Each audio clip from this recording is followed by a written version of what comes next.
जमते हैं, थोड़ी के नीचे तक हाथ रखो, जैसे जैसे मैं हाथ चलाऊं हाथ रखो, जहां से जनरली तौर पर बाल जमते हैं वहां से थोड़ी के बोलो नीचे तक, सीधे कान की लौ से बाएं कान की, इतना चेहरा धोना फर्ज है। क्या है? अगर बाल के बराबर भी जगह सूखी रहेगी तो फर्ज अदा नहीं होगा, और जब फर्ज अदा नहीं हुआ तो वुजू हुआ, जब वुजू नहीं हुआ तो नमाज होगी। खाली हाथ आए थे, खाली हाथ चले गए। इमामों की मुखालिफत इतनी की कि वुजू भी ना सीखे।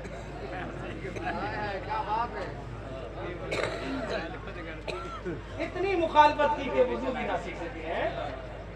दूसरा जुमला, अब मैं देखता हूँ सरकार की तरफ से गुलाम पर क्या करम फरमाई होगी।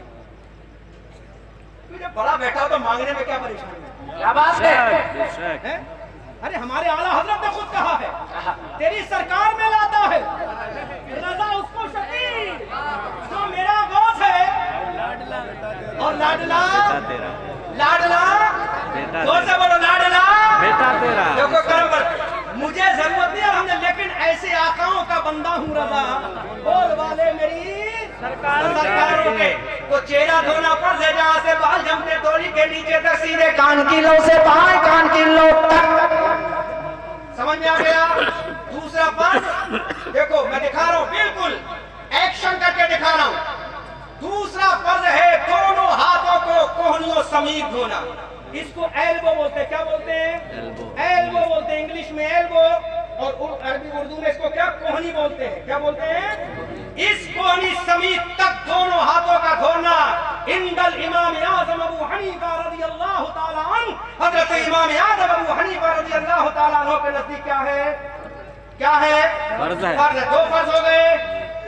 अगर आपने कोहनियों समीप हाथ नहीं धोआ तो फर्ज अदा नहीं हुआ, और फर्ज अदा नहीं हुआ तो नमाज नहीं होगी। तीसरा फर्ज है चौथाई सर का मसा करना। अब चूंकि मैं साफा बांधा हूँ, वरना मैं साफा भी उतारूंगा तो टाइम लगेगा, इसलिए बेटा खड़े होता। देख लो आज सरकार की मौजूदगी में, सरकार की मौजूदगी बता रहा हूँ, क्योंकि मैं इसलिए इतना अदब एहतराम, मेरे ससुर ने बता दिया बेटा कभी भी इनके सामने ऊंची आवाज से मत बोलना, मुझे बता कर कभी ऊंची आवाज से मत बोलना। जब हजरत तशरीफ लाते तो सबसे ऊपर जो मिंबर बना होता है, आप लोग हजरत के साथ आए हैं, कभी पीलीभीत शरीफ हजरत के साथ गए हैं? हाँ गए ना? सबसे ऊपर जो मिंबर बना होता है, मिंबर कई कैटेगरी में होता है, कई स्टेप में होता है, सबसे ऊपर जो होता है वहां सदारत हजरत की। क्या बात है, सुभान अल्लाह। अब देखो तीसरा फर्ज क्या? चौथाई सर का मसा करना, चौथाई सर का मसा करना। हाँ बेटा खड़े रहो। चौथाई सर का मसा करना। इससे ज्यादा कामयाब मैं पूरी तकरीर में कोई बात नहीं बता रहा हूं कि अगर वुजू का तरीका आपने सीख लिया। हमारे हाथ में कितनी उंगली?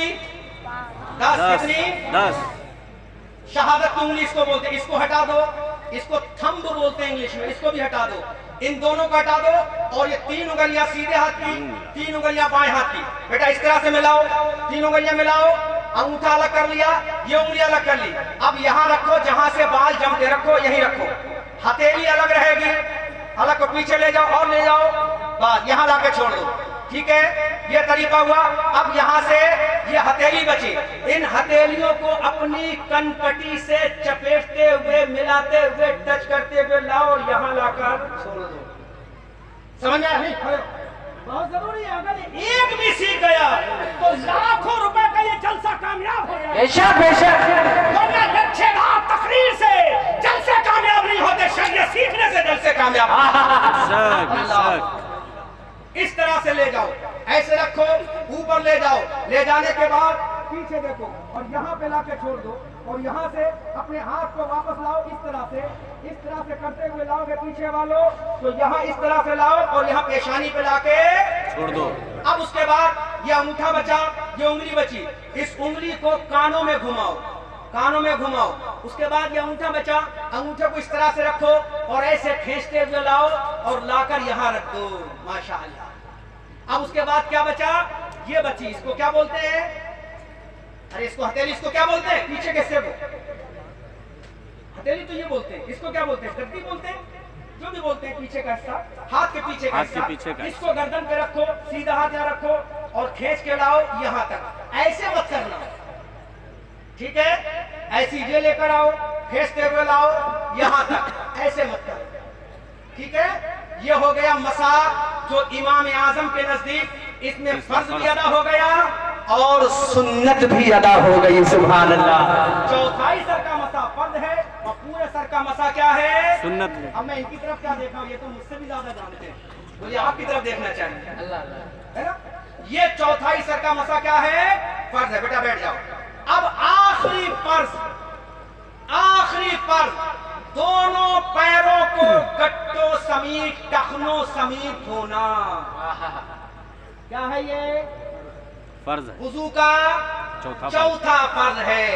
अगर ये फर्ज अदा हो गया तो बाकी चीजें सुन्नत हैं। फर्ज में गिरफ्त है, सुन्नत अगर कोई छूट गई तो नमाज हो सकती है, लेकिन फर्ज छूट गया तो नमाज नहीं हो सकती। पानी इतना है कि खाली फर्ज अदा हो सकता है, तो फुकहा कहते हैं खाली फर्ज अदा कर लो, नमाज अदा हो जाएगी। पानी अगर इतना ही है तब, वरना आज के जमाने में ये मसला बहुत ही कम जगह चलेगा, क्योंकि हर जगह पानी है, और नहीं है तो 20 रुपए बिस्लरी हर जगह मौजूद है। 10 रुपए की हो गई, 10 रुपए बिस्लरी हर जगह, ठीक है। नौजवानों समझ में आ गया। दूसरा मसला क्लियर कर रहा हूँ। गुस्ल में 3 फर्ज है। कितने फर्ज है? 3 फर्ज है। तीनों क्या है? नंबर 1 कुल्ली करना गरारे के साथ। किसके साथ? किसके साथ? अगर रोजा ना हो, अगर रोजा ना हो, गरारे के साथ, गरगरे के साथ कुल्ली करना, ये क्या है? पहला फर्ज है। दूसरा फर्ज नाक की पतली नहीं, नाक की नरम हड्डी तक, नाक की, देखो ये नरम हड्डी, इसके बाद टाइट है, ये नरम हड्डी, यहाँ तक पानी पहुंचाना क्या है? दूसरा फर्ज। अगर ना पहुंचे तो सांस ऊपर को लो, क्या लो? सांस ऊपर कर लो, पानी पहुंचाना फर्ज है। और तीसरा फर्ज सारे बदन पर 3 मर्तबा कम से कम पानी बहाना।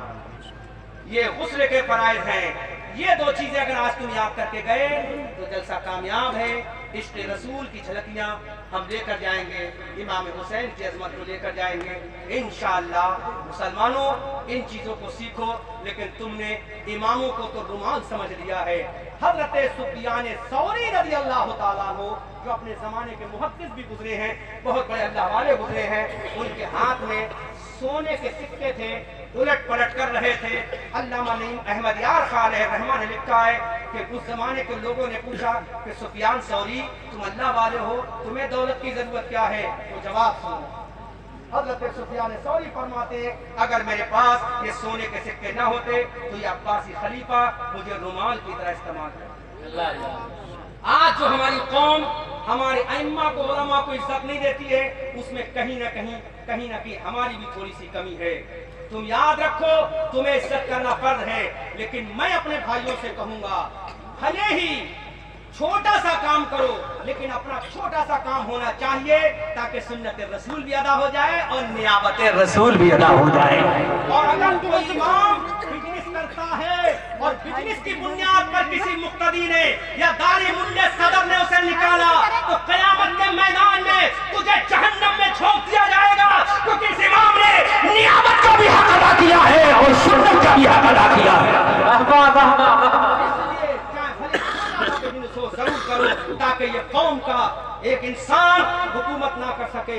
हज़रात, और तुमने फकत इस बुनियाद पर इमाम को निकाला कि ये बिजनेस कर रहा है, दुकान खोल के बैठा है, तो ये तुम्हारे बाप का तरीका नहीं अपना रहा है, रसूल पाक का तरीका अपना रहा है। रसूल से बड़ा कोई है बताओ दुनिया में? नहीं। रसूल ने तिजारत कहाँ की? मुल्क शाम में जाकर, शहर बसरा में जाकर रसूल ने तिजारत की है ना। और जिस इमाम को हम मानते, इमाम आज़म अबू हनीफा, उनसे बड़ा तो बिजनेसमैन पूरे शहर कूफा में कोई नहीं। इसलिए मेरे भाइयों, मैं आपसे हाथ जोड़कर गुजारिश करता हूँ, इन उलमा की कदर करो, इन हुफ़ाज़ की कदर करो, यही तुम्हारे काम आएंगे। अहमद रजा मंजरी को मत बुलाना, कोई बात नहीं। भारत कश्मीर से कन्याकुमारी, उत्तराखंड के पहाड़ों से बंगाल की खाड़ी तक बसता है। और मुझ पर तो मेरे आकाओं का करम है कि मैं वेस्ट इंडीज भी गया हूँ तकरीर करने, हॉलैंड भी गया हूँ तकरीर करने, अमेरिका भी गया हूँ तकरीर करने, त्रिनिदाद एंड टोबैगो भी गया हूँ, त्रिनिदाद एंड टोबैगो भी गया हूँ तकरीर करने, और ये बांग्लादेश भी गया हूँ। और ये नेपाल से 2 किलोमीटर पड़ जाता है, कहीं कहीं 4 किलोमीटर पड़ जाता है, कहीं 500 मीटर पड़ जाता है। यहाँ भी मैं गया हूँ ये मेरे आकाओं का करम है, क्योंकि आला हज़रत पैगाम देते हैं कैसे आकाओं का बंदा हूँ रजा बोल वाले मेरी सरकारों के रजा। ये अहमद नूरी का फैज़े नूर है, हो गई मेरी गजल पढ़कर कसीदा नूर का, तेरी सरकार में लाता है रजा उसको शफी जो मेरा गौस है और लाडला बेटा तेरा। या रसूल अल्लाह मेरे रजा फरमाते हैं या रसूल अल्लाह तू है ऐने नूर तेरा सब घराना, तू है ऐने नूर तेरा सब घराना नूर का। खूब की सहरे चमन फूल चुने शाद रहे, बाग जाता हूँ मैं गुलशन तेरा आबाद रहे, रहा चमन तो फूल खिलेंगे, रही जिंदगी तो इंशाअल्लाह फिर मिलेंगे। वमा अलैना इल्लल बलागुल मुबीन। अस्सलामु अलैकुम व रहमतुल्लाहि व बरकातहू।